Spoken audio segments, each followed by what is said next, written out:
Fire brand ಅಂತೆಲ್ಲ ಕರೆಸ್ಕೊಳ್ತಾ ಇದ್ದ ಅನಂತ್ ಕುಮಾರ್ ಹೆಗಡೆ ಅವರ ತೀಕ್ಷ್ಣ ಹೇಳಿಕೆ, ವಿವಾದಾತ್ಮಕ ಹೇಳಿಕೆಗೆ ಸಂಬಂಧಪಟ್ಟಂತೆ ಕಾಂಗ್ರೆಸ್ ಕಿಡಿಕಾರ್ತಾ ಇದೆ.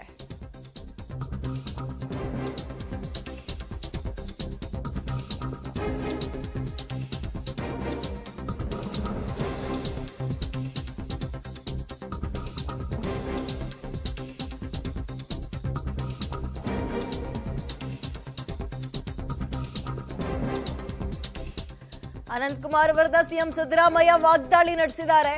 ಇದೀಗ ಸಂಸದ ಅನಂತ್ ಕುಮಾರ್ ವಿವಾದಾತ್ಮಕ ಹೇಳಿಕೆಗೆ ಮತ್ತು ಏಕವಚನದಲ್ಲಿ ಮಾತನಾಡೋದಕ್ಕೆ ಸಂಬಂಧಪಟ್ಟಂತೆ ಇದೆಲ್ಲ ಎಲೆಕ್ಷನ್ ಬಂತಲ್ಲ, ಅದಕ್ಕೋಸ್ಕರ ಇಷ್ಟೆಲ್ಲ ಮಾಡ್ತಾ ಇದ್ದಾರೆ ಅಷ್ಟೇ. ಅವ್ರ ಕ್ಷೇತ್ರಕ್ಕೆ ಅವ್ರೇನಾದ್ರೂ ಒಂದು ಕೊಡುಗೆಯನ್ನ ಕೊಟ್ಟಿದ್ದಾರೆ ಇಲ್ಲಿ ತನಕ, ಹೇಳಿ ನೋಡೋಣ ಅಂತ ಹೇಳೋದ್ರ ಮುಖಾಂತರ ಕಳೆದ 2-3 ದಿನಗಳಿಂದಲೂ ಕೂಡ ಕಾಂಗ್ರೆಸ್ ಕಿಡಿಕಾರ್ತಾ ಇದೆ. ಅನಂತ್ ಕುಮಾರ್ ಹೆಗಡೆ ಅವರ ಹೇಳಿಕೆಯ ವಿರುದ್ಧ ಕೆಲವು ಕಡೆ ಪ್ರತಿಭಟನೆ ಕೂಡ ಆಯಿತು.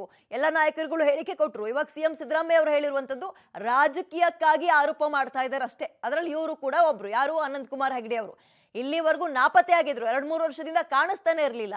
ಎಲೆಕ್ಷನ್ ಬಂತಲ್ಲ, ಅದಕ್ಕೆ ಮಾತಾಡ್ತಾ ಇದ್ದಾರೆ ಅಂತ ಅವರು ಆರೋಪ ಮಾಡ್ತಾರೆ. ರಾಜಕೀಯವಾಗಿ ಆರೋಪ ಮಾಡ್ತಾರೆ. ಯಾಕಂತಂದ್ರೆ ಅನಂತ್ ಕುಮಾರ್ ಹೆಗಡೆ ಅವ್ರು ಇದಾರಲ್ಲ, ಅವ್ರು ಇವತ್ತಿನವ್ರಿಗೆ ನಾಪತ್ತೆಯಾಗಿದ್ರು. ಇದಕ್ಕಿದೆಲ್ಲ ಚುನಾವಣೆ ಬಂದ ಮೇಲೆ ಕಾಣಿಸ್ಕೊಂಡು ಒಂದು ಸ್ಟೇಟ್ಮೆಂಟ್ ಕೊಟ್ಟಿದ್ದಾರೆ. ಅವ್ರು ಏನಾದ್ರು ಮಾಡಿದಾರ ಕ್ಷೇತ್ರಕ್ಕೆ? MP ಆಗಿ, ಮಾಜಿ ಮಂತ್ರಿಯಾಗಿ ಏನಾದ್ರು ಮಾಡಿದಾರ? ಇವತ್ತಿನವ್ರಿಗೆ ಯಾರು ಬಡವ್ರ ಕಷ್ಟ ಕೇಳಿದಾರ? ಕೇಳಿದಾರೇನ್ರಿ? ಇವನು ನಮ್ಮ ಯಾರು ಇವರು ಪ್ರಹ್ಲಾದ್ ಜೋಶಿ ಅವರು ಅವ್ರನ್ನ ಮಾಡ್ಕೊಂಡ್ರೆ ಇವ್ರಿಗೂ ಸಂಸ್ಕೃತಿ ಇಲ್ಲ ಅಂತ ಆಗುತ್ತೆ ಅಷ್ಟೇ.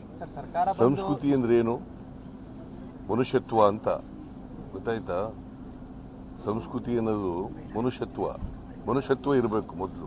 ಅವರು ಆರೋಪ ಮಾಡ್ತಾರೆ, ರಾಜಕೀಯವಾಗಿ ಆರೋಪ ಮಾಡ್ತಾರೆ. ಯಾಕಂತಂದ್ರೆ ಅನಂತ್ ಕುಮಾರ್ ಹೆಗಡೆ ಅವ್ರು ಇದಾರಲ್ಲ, ಅವ್ರು ಇವತ್ತಿನವ್ರಿಗೆ ನಾಪತ್ತೆಯಾಗಿದ್ರು.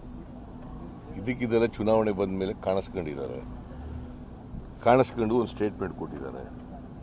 ಅವ್ರು ಏನಾದ್ರು ಮಾಡಿದಾರ ಕ್ಷೇತ್ರಕ್ಕೆ? MP ಆಗಿ, ಮಾಜಿ ಮಂತ್ರಿಯಾಗಿ ಏನಾದ್ರು ಮಾಡಿದಾರ? ಇವತ್ತಿನವ್ರಿಗೆ ಯಾರು ಬಡವ್ರ ಕಷ್ಟ ಕೇಳಿದಾರ? ಕೇಳಿದಾರೇನ್ರಿ? ಇವನು ನಮ್ಮ ಯಾರು ಇವರು